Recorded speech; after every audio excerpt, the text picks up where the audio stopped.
Lahat ng viewers ng Rochelle Antig vlog, please do subscribe and thank you for all your support. So, ingat. At sa mga pagkakataon po ito, mga minamahal ko pong nanay at tatay, isang malaking karangalan po para sa akin ang ipakilala ang isang taong kahit kailan ay hindi tayo iniwan sa gitna ng laban natin sa pandemya. Ang isang taong tunay na nagbigay ng pagmamahal, malasakit at kalinga sa aking mga nanay at tatay. Ang babang galing sa hirap, nagsumikap. Ang babang Maynila, Yorme Isko Moreno Tamandoso.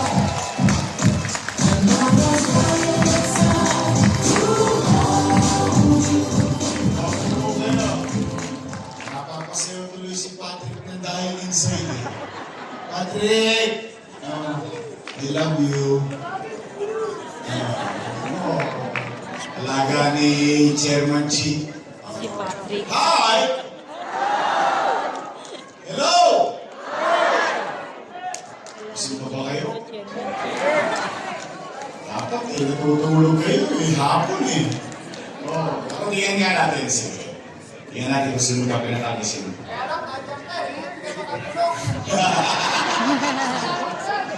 Diyan sa Kodli. Tingnan natin. Diyan nagde-date si JTB. Pag nangangalawit yan nung binata siya. Diyan sa balcony. Hi!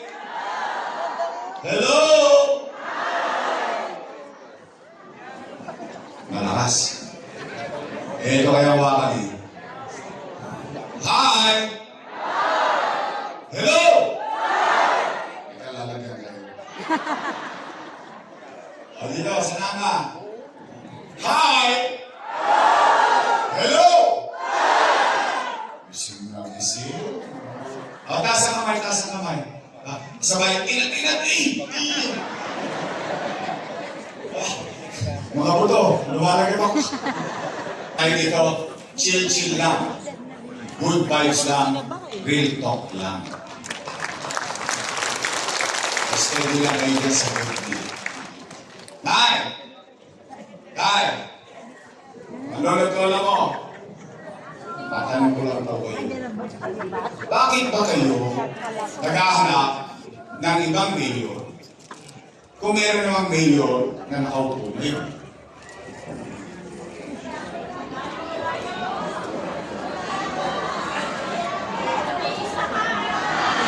Chicha!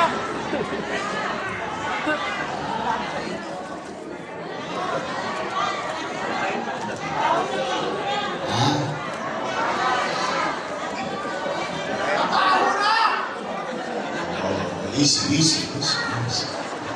Puso nyo, nakadikit na rin. Alam nyo, kaya ako po yan natanong. Paano yun? 14 days na lang, babalik na tayo. Kaya ako naman yan natanong. Siyempre, nag-aalala din ako. Bakit? Dahil ang mga nangaupo, alaga ko po yan. Opo. For almost 20 years, inaruga ko yung mga yan. Bakit? Dala ng pagtanaw ko ng utang na loob kay Danny Lang. Alam niyo yan. Kung sila ay naging mabuti sa kanilang tungkulin sa mamamayan o hindi naman ako para maghusga. Taong bayan ang maghuhusga niya. Tama po ba? Tingnan po ninyo. Biscuit lang. Tingnan po ninyo. Tay. Manunod ako. Maghanap kayo ng kahit isang dumagoso lang sa City Hall. Bakit? Bilang pagdanaw ng utang na loob, isinatabi ko ang mga anak ko, inuna ko ang mga anak ni Bostan. Tanong, Yorme, tatanaw ka pa ba ng utang na loob? Ang sagot, bakit? Pilipino ko. Ito talaga tayo. Why would I change for some misgivings of others? Bakit kailangan kong magbago sa kakulangan ng ibang tao? Kaya lamang, may pakiusap lang ako. Baka naman kung po pwede, sa ibang bagay na lang ako tumanaw ng utang na loob. Bakit? Eh, may utang na loob din naman ako sa taong bayan. Kung wala ang Diyos, kung wala kayo, wala naman ako sa kinalalagyan ko ngayon.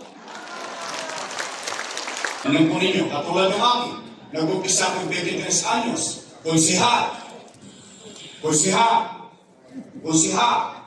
years, finish or not finish, pass your paper. Tapos, kayo mga taga-Sampalo, mga taga-District 2, 3, 4, 5, 6, at 1, ginawa ninyo akong Vice Mayor. Vice Mayor. Vice Mayor. 9 years, finish or not finish, pass your paper. Tapos, ginawa ninyo akong Mayor. Tama po ba? Inagagalit. Nung araw sa kanila'y papuri-puri ako. Ngayon ako na ang pinakamasama sa kanila. Ngayon, bakit naman ako hindi magdaramdam? Tingnan po ninyo. Ang akala ko, di ko alam kung ito din ang akala ninyo. Ang akala natin, kung ano yung nasimulan ko, itutuloy na lang nila. Iwawaglit akong nawala. Binago-bago pa nila. Una, anong partikular na binago nila? Yung pang pinakamalapit sa akin, yung programa sa senior citizen. Kaya pag-usapan natin yan. Nay! Tay! Mga lolo ko, mga lola, di po ba tayo may buwan-buwan na pensyon sa lungsod ng Maynila? At ang bigayan ay every quarter. Tama po ba?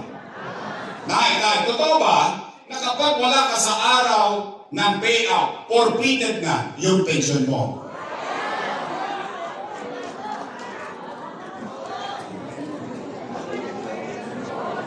Mali yun. Bakit? Alalahanin natin kung paano natin sinimulan yan. Total, wala pa naman kayo Alzheimer's, no? Wala pa. Kasi yung iba dito parang ninapot pa si Mayor Lacson. O sige, Villegas na lang. Anong ibig ko sabihin? Sa dinami-dami na nagdaan ngayon, sa hinaba-haba ng pamumuhay ninyo sa lungsod ng Maynila, for the first time, bumoto kayo ng batang mayor. First time. Kasi binuboto ng mga taga-Maynila na mayor, lagi yung konti na lang ang birthday. Totoo naman. But you took the risk. You gambled to elect a young mayor. At yung batang mayor ngayon, nakapag-isip ng programa para sa senior citizen na mayaman, middle class, mahirap, may sakit, o wala, botante, o hindi, pantay-pantay, may pensyon na 500 sa lungsod ng Maynila. Tama ba? At ano sabi ko? Nay, tay, pumanatag ka. Kapag hindi mo nakuha yung first quarter, pagdating na sa second quarter, doble ka. Tama ba ulit? Sabi ko ba, Nay, tay, manatag kayo. Pag hindi mo nakuha yung first quarter, second quarter, pagdating ng third quarter, triple ka. Ano ba sabi ko? Mga lolo ko, mga lola ko, manatag kayo. Pag hindi nyo nakuha yung January hanggang Nobyembre, pagdating ng Disyembre, maglulubi-lubi tayo. Pag hindi mo nakuha ng buong taon, pagdating ng Disyembre, panatag ka, makukuha mo 6 na buwid. Kung 2 kayo senior citizen sa bahay, 12,000. Kung 3 na kayo senior citizen sa bahay, 18,000. Panatag yung matatanda. Ngayon, ano ang nangyayari? Hindi naman mahulaan ng mga matatanda kung anong araw ng payout. Hindi lagi nangangamba. Siyempre, alam mo naman ng mga matatanda, malalapot ang dugo niyan. Maaga nagigising yan. Sa kaba, sa pangamba, pag-ising sa umaga, saan niya pupunta? Chairman namin, balita. Labanan. Sawi. Uwi. Tulog. Pagkagising ulit sa bukas, saan ka pupunta yan? Chairman Chi, ano na? No, wala pa. mamalas-malas mo yung matanda. Tinawagan ng ako. Lola, Lola, namimiss ka na namin. Pwede ba pasyalan mo kami dito sa Bulacan? Lolo, Lolo, namimiss ka na namin. Pasyalan mo naman kami dito sa Cavite. Yung pobre matanda, walang nagawa. Ako yung tumawag. Nagbakasyon. 2 days after, balik ang maisan. Chairman, ano na? Naku na, wala kang ako nagkaligayan.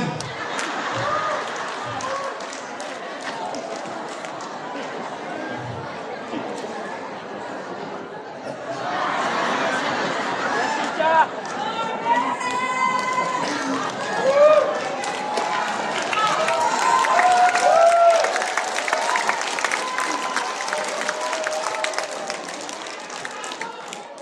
Nakakarampot na pera yung pagdadamot pa natin sa matatanda. 500 pesos? Sa totoo lang ha, Quinto?